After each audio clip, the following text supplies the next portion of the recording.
Now, usually when animals get hurt, it's because humans get in the way. Well, you're about to meet a human who goes way out of her way to make sure these animals get back where they belong. Jill Gaskin is an official wildlife rehabilitator. And when animals get orphaned or injured in the wild, she takes them in, takes care of them, and takes great care in getting them back to nature. Before we get to the animals, I have to talk about your writing. Jim discovered your blog on the internet a few days ago, and we started sending stories back and forth. And I don't think either of us have ever cried or laughed as much as we did that evening. You're quite a writer. Thank you. Yeah, are these stories that just you have to write just to stay sane? Basically, yeah. The really wild stuff ends up on Facebook. It doesn't often make it to the blog.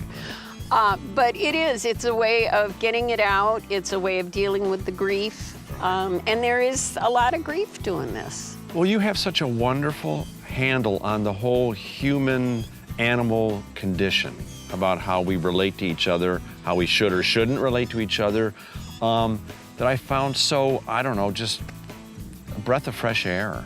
It's because I'm not raising pets. I have the attitude that animals should be allowed to be animals. And all the wild animals I raise, it's with the express purpose of getting them back Speaking of out one, there's to the one of your wild. buddies now.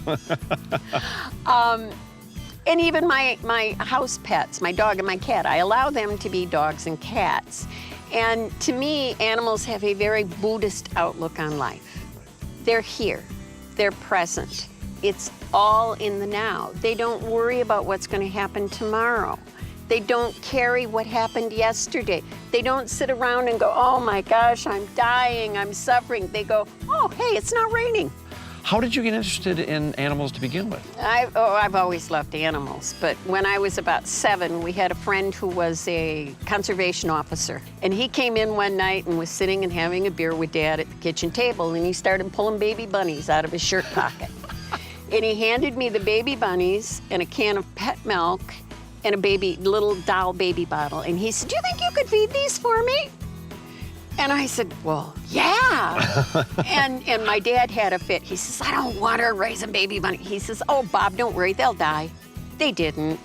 Right. And from then on, Mother never opened the top dresser drawer in my dresser because there was an electric cord going in. There was the heating pad, and she didn't know what was in there. It could be anything from snakes to baby geese. How many animals do you have at any given time? At one point this spring, I had 82 animals, if you count starlings. I had 30 starlings at one time. That was a nightmare. And you rehab them, you feed them if they've got a broken wing or a broken leg? Yep, I fix what I can. There are some things I simply can't. If the animal cannot be returned to the wild, it's put down. And you're not paid to do this? No. You must have a big heart or something, because, I mean, it probably costs you money, right? Oh, it does. It costs thousands a year. This could probably be a pretty messy job with this many animals around, too. Poop flies. I wasn't gonna use the P word, but dare I say it's probably a poopy job. Yeah, you really, really, really get to the point where soap and water are magical. Yes. I think your friend here is hungry. Yes, he is. Now, where do you learn to do that? I mean, do you have to be certified and licensed? You can actually take the class for wildlife rehabilitation online now. Really? And then you work under another rehabber in your area to become certified. And the DNR meets with you and they check your facilities and they determine, what's appropriate that you can rehab. Speaking of dealing with animals, we have a parrot named Steve in the car who's eaten too many corn nuts. Can you help him? Corn nuts is not exactly the thing a parrot would eat. I told you, Jim. Watching Jill interact with these little creatures was an absolutely awesome experience. And it really makes one ponder our place here on the planet. So next time you see a little furry or feathered whatever, and you wonder who's watching out for them when we get in the way, now you know.